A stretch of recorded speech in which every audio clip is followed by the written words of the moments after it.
আসসালামু আলাইকুম ওয়া বারাকাতুহু। সম্মানিত অডিয়েন্স এবং অষ্টম শ্রেণীর শিক্ষার্থী বন্ধুরা, সবাই কেমন আছো? আশা করছি সবাই ভালো আছো। আজকে আমি তোমাদের সাথে তোমাদের গণিত বইয়ের অনুশীলনী ৩ অর্থাৎ পরিমাপ অধ্যায় থেকে দুটি গুরুত্বপূর্ণ অঙ্ক নিয়ে আলোচনা করছি। বরাবরের মতোই আমি আমার ক্লাসগুলো সাজাই কোনো অধ্যায়ের গুরুত্বপূর্ণ কিছু অঙ্ক নিয়ে, যাতে শিক্ষার্থীরা ওই অঙ্ক থেকে সৃজনশীল আসলেও খুব সহজেই আনসার করতে পারে। তারই ধারাবাহিকতায় আজকেও আমি দুইটা অঙ্ক নিয়ে আলোচনা করছি। একটা হলো ২৭ নাম্বার, আরেকটা হলো ২৮ নাম্বার। এই অধ্যায়ের অঙ্কগুলো করার জন্য তোমাদের অবশ্যই সূত্র সম্পর্কে একটা সম্যক আইডিয়া থাকতে হবে। সেজন্য তোমরা আমার চ্যানেলে আগে থেকে আপলোড করা আছে, ওইখান থেকে দেখে আসতে পারো সূত্রগুলো। ২৭ নাম্বার, একটি পুকুরের দৈর্ঘ্য ৩২ মিটার, প্রস্থ হলো ২০ মিটার এবং পুকুরের পানির গভীরতা ৩ মিটার। পুকুর তো আমরা চিনি, যার দৈর্ঘ্য আছে, প্রস্থ আছে, আবার গভীরতাও আছে, সবগুলা মিটার এককে দিয়ে আছে। একটি পানির মোটর দ্বারা পুকুরটি পানি শূন্য করা হচ্ছে, অর্থাৎ পুকুরটি পানি শূন্য করা হচ্ছে একটি পানির মোটর দিয়ে, যা প্রতি সেকেন্ডে 0.1 ঘনমিটার পানি সেচতে পারে। পুকুরটি পানি শূন্য করতে কত সময় লাগবে? প্রথমে পুকুরে কি পরিমাণ পানি আছে আমাকে সেটা আগে বের করতে হবে। পুকুরে যদি পানি কম থাকে তাহলে সেচতে সময় লাগবে না, আর যদি পুকুরে পানি বেশি থাকে তাহলে সেচতে সময় লাগবে। সেই জন্য আমাকে বের করতে হবে পুকুরের কতটুকু পানি আছে। তাহলে পুকুরের পানি কতটুকু আছে সেটা বের করার জন্য আমার কাছে দৈর্ঘ্য, প্রস্থ আর গভীরতা আছে, তিনটা এককে আমাকে গুণ করতে হবে। আর তিনটা এককে গুণ করলে আমরা পুকুরে কি পরিমাণ পানি আছে সেটা বের করতে পারবো। তাহলে সেক্ষেত্রে আমাকে লিখতে হবে, দেওয়া আছে পুকুরের দৈর্ঘ্য, প্রস্থ, গভীরতা সবগুলাই লিখবো।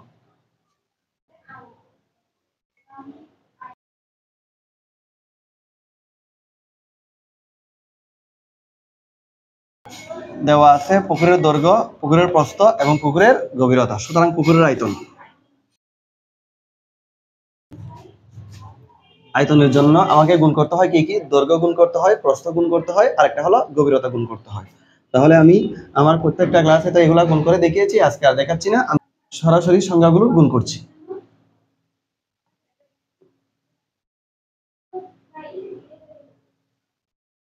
এটা তিনটা একক যখন গুণ করা হয় তখন সেটাকে বলা হয় ঘনমিটার।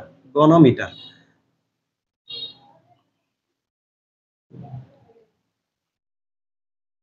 গুণ করলে পাওয়া যায় 1920 ঘনমিটার, অর্থাৎ পুকুরে পানি আছে 1920 ঘনমিটার। এখন পানি শূন্য করার জন্য যে মোটরটা লাগাবো সে মোটরটা প্রতি সেকেন্ডে 0.1 ঘনমিটার পানি সেচতে পারে, অর্থাৎ আমি লিখবো 0.1 ঘনমিটার পানি সেচতে সময় লাগে 1 সেকেন্ড।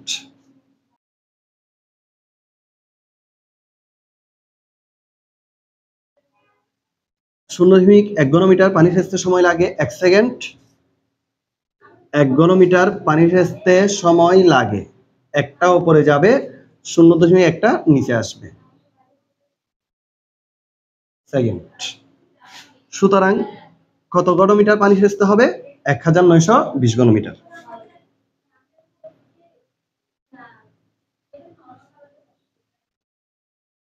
এক 1920 ঘনমিটার পানি সেচতে সময় বেশি লাগবে, বেশি লাগলে গুণ হবে, গুণ মানে উপরে, উপরে যেহেতু গুণ হবে একের সাথে গুণ যাই করবো না কেন সেটাই বসে যাবে, সেজন্য আমি একটা আর বসাচ্ছি না, নিচে হবে 0.1।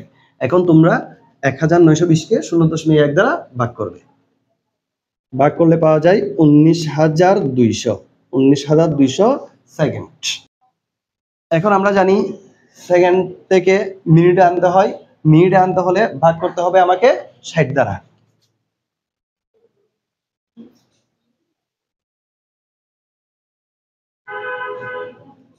এটাকে যখন 60 দ্বারা ভাগ করলাম, এখন এটা সেকেন্ড থাকবে না, এটা হবে মিনিট, যেহেতু 1 মিনিট সমান 60 সেকেন্ড।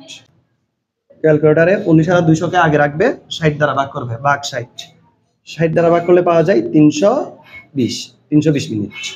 320 মিনিটকে আবার আমি ঘন্টায় নিয়ে যাব, তো মিনিটকে ঘন্টায় নিতে গেলেও তাও 1 ঘন্টা সমান 60 মিনিট, তাহলে 60 মিনিটে হয় 1 ঘন্টা, 2 ঘন্টায় হয় 120 মিনিট, 3 ঘন্টায় হয় 180 মিনিট, এভাবে করে 300 মিনিট মানে হলো 5 ঘন্টা, 300 মিনিট মানে 5 ঘন্টা, আর বাকি আছে কয় মিনিট? 20 মিনিট সমান 320 মিনিট মানে হলো 5 ঘন্টা 20 মিনিট। 5 ঘন্টা 20 মিনিট। ঠিক আছে, উত্তর হলো এটাই। উত্তর 5 ঘন্টা 20 মিনিট। এখন আমরা 28 নাম্বারটা নিয়ে আলোচনা করব। 28 নাম্বার, 3 মিটার দৈর্ঘ্য, 2 মিটার প্রস্থ ও 1 মিটার উচ্চতা। লেখা যদি বুঝতে কষ্ট হয় অবশ্যই খাতা আর বই নিয়ে বসবে। বই নিয়ে বসলে তাহলে তোমার কাছে বিষয়গুলো সহজ লাগবে। ক্লাস দেখার সাথে সাথে নিজে নিজে চর্চা করতে থাকবে, তাহলে অঙ্কগুলো করতে তোমার তেমন কষ্ট পেতে হবে না। 3 মিটার দৈর্ঘ্য, 2 মিটার প্রস্থ ও 1 মিটার উচ্চতা বিশিষ্ট খালি চৌবাচ্চায়, একটা খালি ট্যাঙ্ক, ওইখানে কোনো পানি নাই অথবা কোনো কিচ্ছুই নাই। 50 সেন্টিমিটার বাহু বিশিষ্ট একটি নিরেট ধাতব ঘনক রাখা হয়েছে। একটা নিরেট ধাতব ঘনক অর্থাৎ একটা ঘনক, ঘনক মানে যার দৈর্ঘ্য প্রস্থ ও উচ্চতা সমান। দৈর্ঘ্য যত হবে প্রস্থ তত, উচ্চতাও তত। চৌবাচ্চাটি পানি দ্বারা পূর্ণ করার পর হবে, পর ঘনকটি তুলে আনা হলে পানির গভীরতা কত হবে? তো আগে আমরা চৌবাচ্চার আয়তনটা বের করে ফেলি।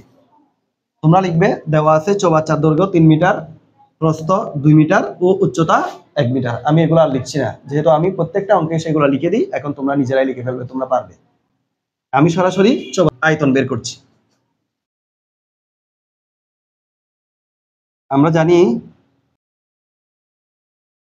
চৌবাচ্চাটির আয়তন সমান দৈর্ঘ্য গুণ প্রস্থ গুণ উচ্চতা। দৈর্ঘ্য হলো 3 মিটার, প্রস্থ 2 মিটার এবং উচ্চতা হলো 1 মিটার। 3টা একক গুণ করলে সেটা ঘনমিটার হয়ে যায়, ঘনমিটার। 3 দুগুণে 6, 6 একে 6, 6 ঘনমিটার। এখন দেখো, চৌবাচ্চাটা খালি থাকা অবস্থায় একটা নিরেট ধাতব ঘনক রাখা হয়েছে, যার এক বাহুর দৈর্ঘ্য হলো 50 সেন্টিমিটার। 50 সেন্টিমিটার, সেন্টিমিটার থেকে আমাকে মিটার এককে নিয়ে আসতে হবে।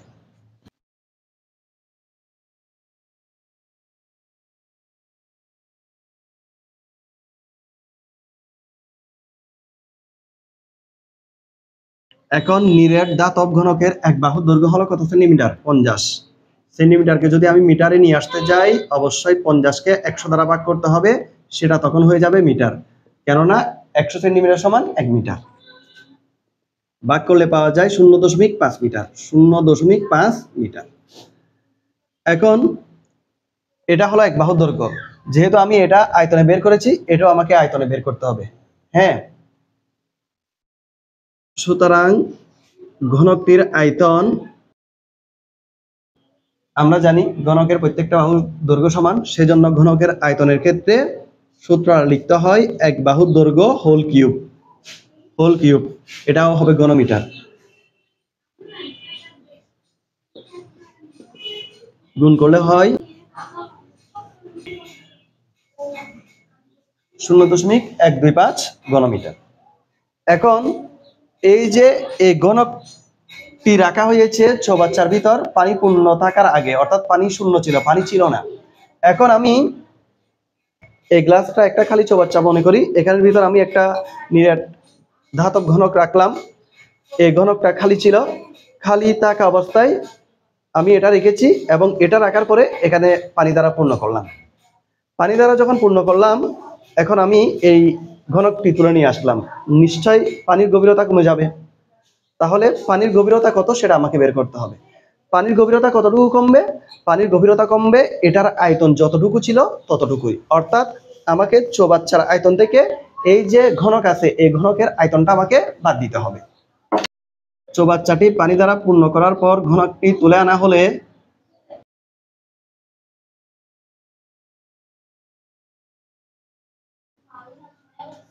চৌবাচ্চায় পানির আয়তন হবে, যেহেতু আমি ঘনকটি তুলে নিয়ে আসবো, নিশ্চয়ই পানির আয়তন কমে যাবে। তাহলে কতটুকু কমবে?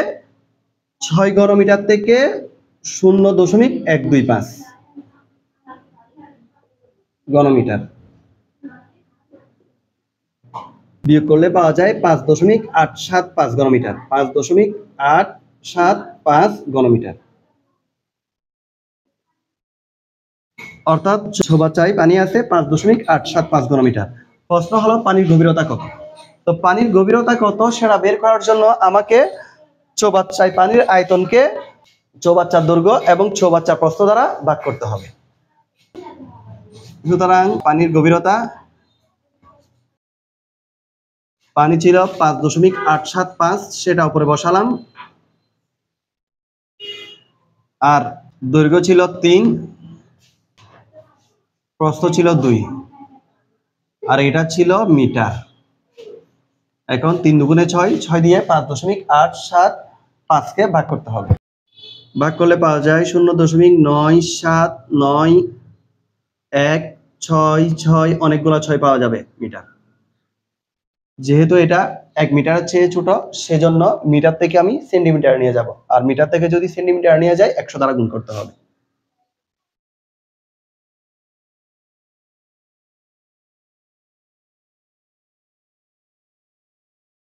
এখন মিটার থাকবে না, এখন হবে সেন্টিমিটার। গুণ করলে পাওয়া যাবে 97.92 সেন্টিমিটার। উত্তর, পানির গভীরতা 97.92 সেন্টিমিটার। এ হলো আজকের অঙ্কগুলোর সমাধান। আশা করছি আমি সবাইকে বোঝাতে পেরেছি। আজকের ক্লাস এতটুকু। ভালো থাকবেন। আল্লাহ হাফেজ।